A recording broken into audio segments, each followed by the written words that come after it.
శిరీష్ గారు చాలా మితభాషి, చాలా తక్కువ మాట్లాడుతుంటారు. ఆన్ బిహాఫ్ ఆఫ్ శిరీష్ గారు దిల్రాజు గారే మాట్లాడుతుంటారు జనరలీ. సో శిరీష్ గారు, wishing you also all the best అండి. అండ్ దిల్రాజు గారు. అండ్ ముందుగా thank you Dallas and Rajesh come here. So నాకు ఈ ఐడియా వచ్చినప్పుడు ఇలా ఈవెంట్ చేద్దాం అనుకుంటున్నామని రాజేష్తో డిస్కస్ చేయడం జరిగింది. సో మా దగ్గర చేయండి అన్న, ఆ ఈవెంట్ ఎలా ఉండబోతుందో మేము చూపిస్తాన్నాడు. నిజంగా మీ లోపలికి వచ్చి చూసినప్పుడు మాకు ఆ ఫీలింగ్ కలిగించినందుకు రాజేష్కి, ఇక్కడ ఉన్న mega and power star and Telugu ప్రేక్షకులందరికీ థ్యాంక్ యూ రాజేష్. ఆసమ్. ఎందుకంటే ఆల్రెడీ మెసేజ్లు వస్తున్నాయి, ఈవెంట్ అదిరిపోయిందని. మనం లైవ్లో చూస్తున్నాం, ఇక్కడ ఉండి అందరూ ఫోన్లలో యూట్యూబ్లో చూసి మెసేజ్లు పెడుతున్నారు. అందుకు మీ అందరికీ చాలా థ్యాంక్ యూ.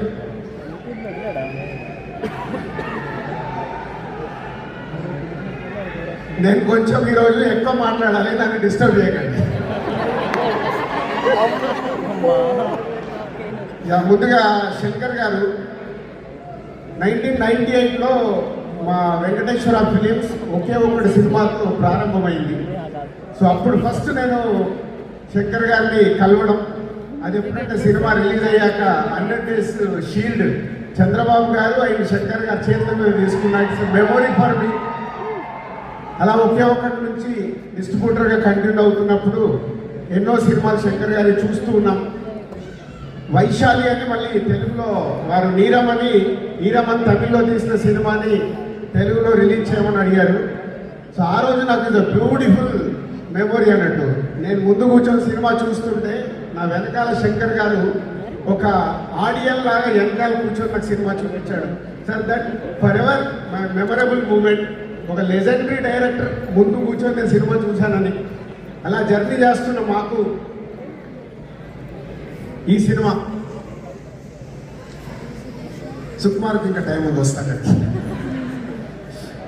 సో ఈ సినిమా శంకర్ గారు మా కో డైరెక్టర్ నరసింహారావు ద్వారా ఈ సినిమా గురించి నేను అడిగినప్పుడు రాజుగారితో సినిమా చెయ్యాలి, తెలుగు సినిమా చెయ్యాలి. సో దానికి నాకు రాజుగారే రైట్ అని నమ్మినందుకు ముందు శంకర్ గారికి థ్యాంక్ యూ. ఎన్నో సినిమాలు తీసిన శంకర్ గారు ఫస్ట్ టైం తెలుగులో ఒక స్ట్రేట్ సినిమా చేయడం. ఇందాక సుకుమార్ చెప్పాడు, ఎంతోమంది మన కోరిక శంకర్ గారు లాంటి తెలుగు సినిమా ఒకటి చేస్తే బాగుండు అని. అది ఈ సినిమా ద్వారా మా సంస్థకు అవకాశం రావడం. So very happy sir, thank you. ఈ సినిమా అనుకున్న తర్వాత RRR షూటింగ్లో నేను చరణ్ గారిని కలవడం జరిగింది. చరణ్ గారిని కలిసి నేను చెప్పినప్పుడు న్యాచురల్గా RRR తర్వాత శంకర్ గారి సినిమా అంటే ఒక గ్లోబల్ స్టార్కి ఎలా ఉంటుంది పోతే అది మీరు జాన్ 10th చూస్తారు. అది మీకు తెలియదు, జాన్ 10th చూస్తారు కాబట్టి ఆ రోజు అర్థమవుతుంది.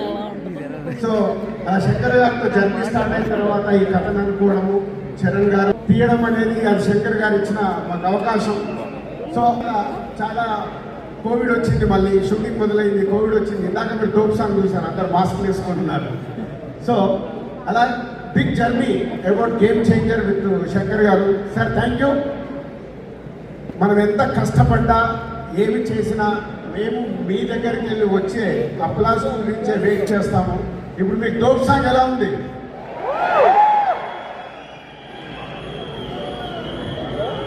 సో ఈ డోప్ సాంగ్ నేను 6/3 ఫోన్లో చూశాను. ఫస్ట్ ఫోన్లో చూసి చరణ్ గారికి మెసేజ్ పెట్టాను, సార్ ఈ సాంగ్తో డాలస్ మన ఈవెంట్ ఒక ఎక్కడ ఉంటుంది, బిగ్ సక్సెస్ కాబోతుంది. ఇలా చూసి సార్ శంకర్ సార్ మీకు తెలియదు, నేను అది చూసినప్పుడు నా కళ్ళల్లో టీయర్స్ ఫామ్ అయ్యాయి. అంటే ఒక హ్యాపీనెస్. వావ్, శంకర్ గారి ఎన్నో సినిమాల్లో ఎన్నో పాటలు చూసినప్పుడు వచ్చిన ఒక ప్రేక్షకుడిగా వచ్చిన ఫీలింగ్, ఆహా ఇది మన సినిమాలో ఇలాంటి సాంగ్ ఉందా అని ఒక ఆనంద బాష్పాలు నాకు వచ్చాయి. నేను ఓన్లీ చరణ్ గారితో షేర్ చేశాను అది. So this song is going to blast అని. Thank you sir. ఇలాంటి సినిమా మాకు రావడానికి, ఇంత పెద్ద సినిమా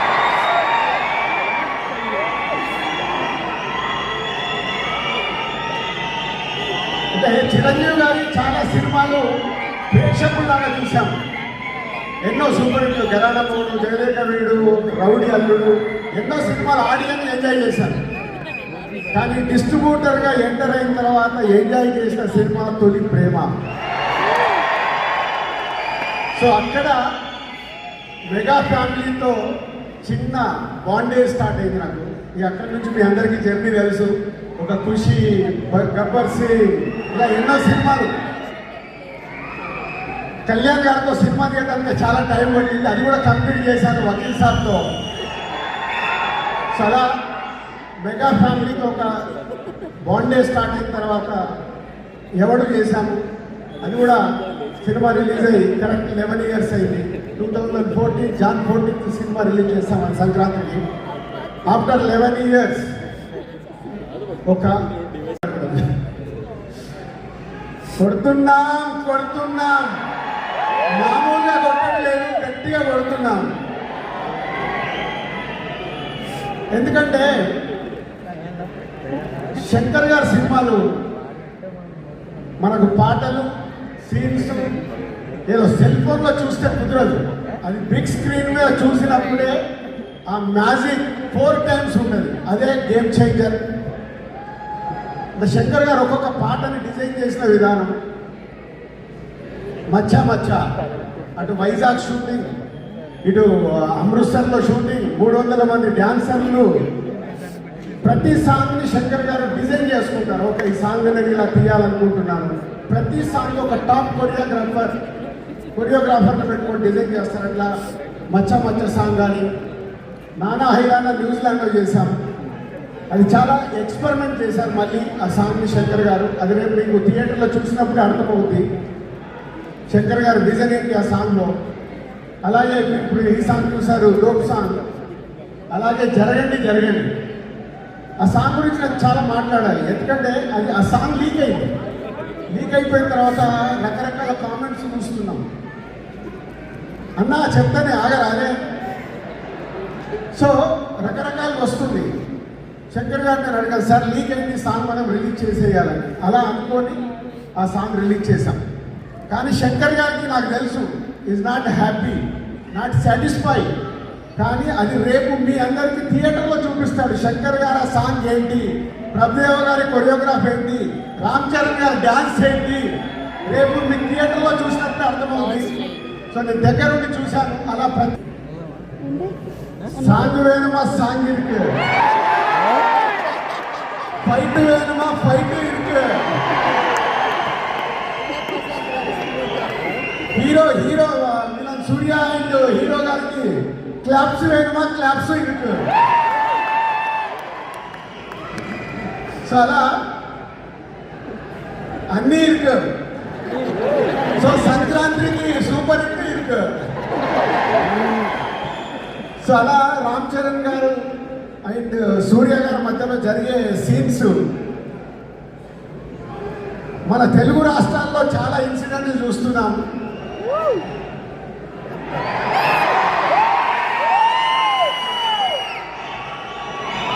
రేపు రెడీ ఉండండి, పేపర్లు పెట్టుకోండి, జనసేన అవి పెట్టుకోండి.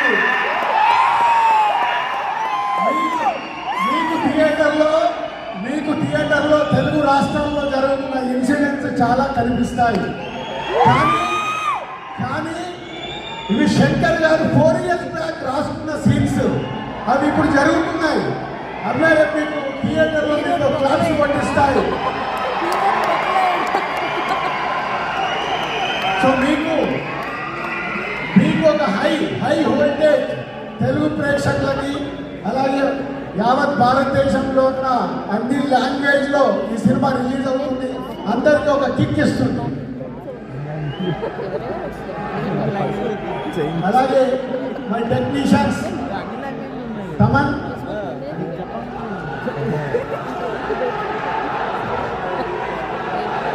నేను అడుగుతున్నాను కళ్యాణ్ గారు ఇంకొక సినిమా చేయమని. సో ఎప్పుడు అవకాశం వచ్చినా కళ్యాణ్ గారితో నేను ఇంకో సినిమా చేస్తాను.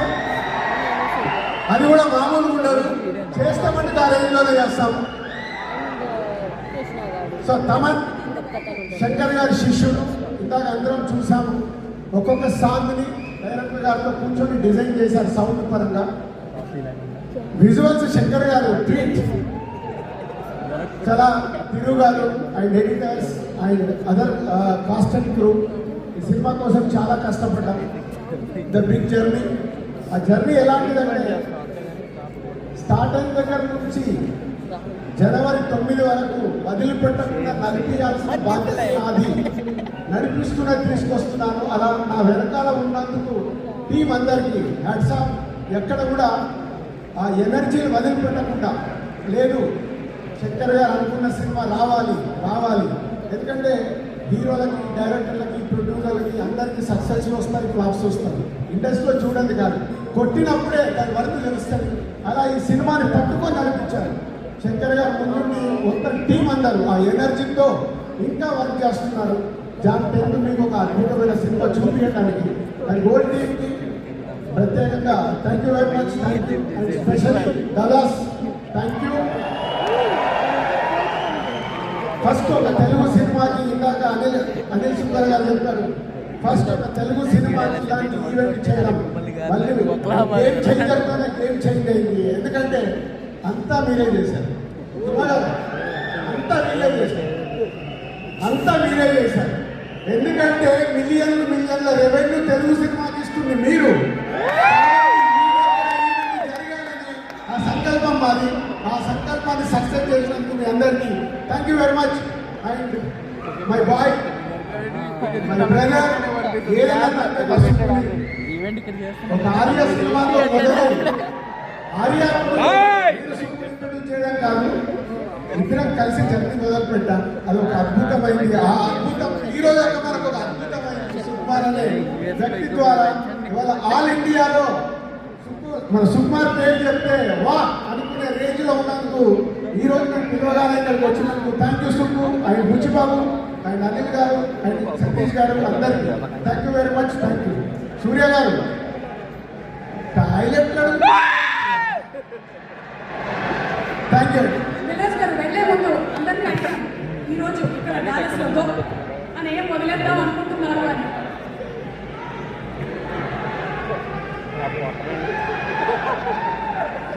నైజాం రాజు, తెలుగు రాజు.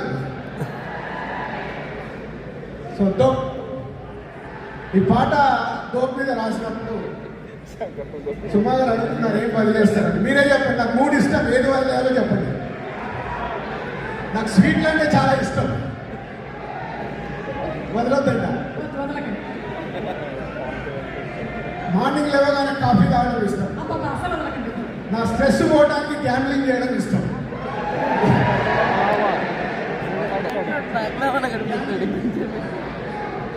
రామచరణ్ గారు చెప్తున్నారు.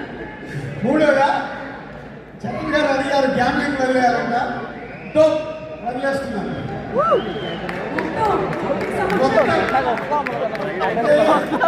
ఇవన్నీ ఏంటంటే మన లైఫ్లో వింటున్నాయి, మనకు నచ్చినవి మనం సెలెక్ట్ చేసుకుంటాం.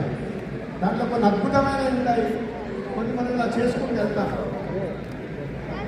అవి వదులుకున్నప్పుడే ఇంకా నెక్స్ట్ 15-20 సంవత్సరాలు మీకోసం ఒక అద్భుతమైన సినిమాలు ఇవ్వాలంటే నా దగ్గర ఉన్న కొన్ని చెట్లు వదులుకోవాలి. దాంట్లో అలాంటిది ఒకటి కాబట్టి చరణ్ గారు వదులుకుంటున్నారు. అలాగే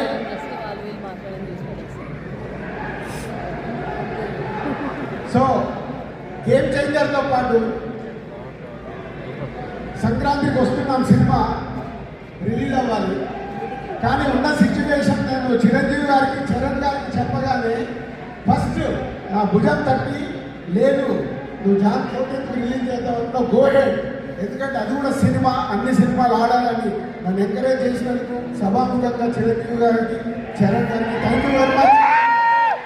అంటే ఒక ప్రొడ్యూసర్ గురించి ఆలోచించే హీరోలు వారు, అందుకే ఆలోచించే ఆ రోజు గో హెడ్ అని నాకు ఇచ్చినందుకు థ్యాంక్ యూ. ఈ 2 సినిమాలతో పాటు నాకు మహారాజ్ బాలయ్య సినిమాలు వస్తుంది.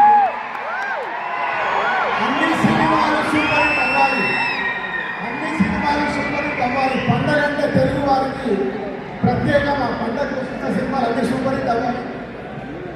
ఈరోజు తెలుగు సినిమా గర్వంగా ఉంది. ఒకే ఒకటి చెప్పాను, తెలుగు సినిమా ఈరోజు గర్వంగా ఉంది.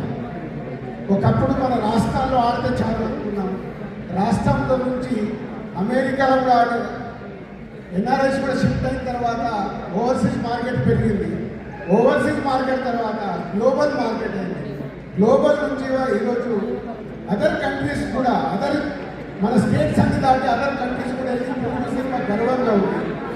ఈ గర్వాన్ని మన తెలుగు వాళ్ళు, ఇండియన్ వాళ్ళు అందరూ కాపాడాల్సిన బాధ్యత ఉంది. మీరందరూ నెగిటివ్ని వదిలేయండి, పాజిటివ్ పట్టుకోండి. అదే నెగిటివ్ని వదిలేయండి, పాజిటివ్ పట్టుకోండి.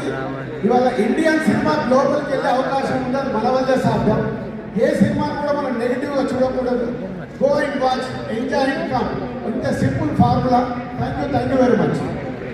Thank you so much Sriraj garu. And చెప్పకనే చెప్పేశారు మీరు, శంకర్ గారు ఒక్కొక్క సినిమాలోని ఐడియాలజీలో ఈ సినిమాలో మీకు ఏది నచ్చి తీసుకున్నారు అంటే నాకు చెప్పారు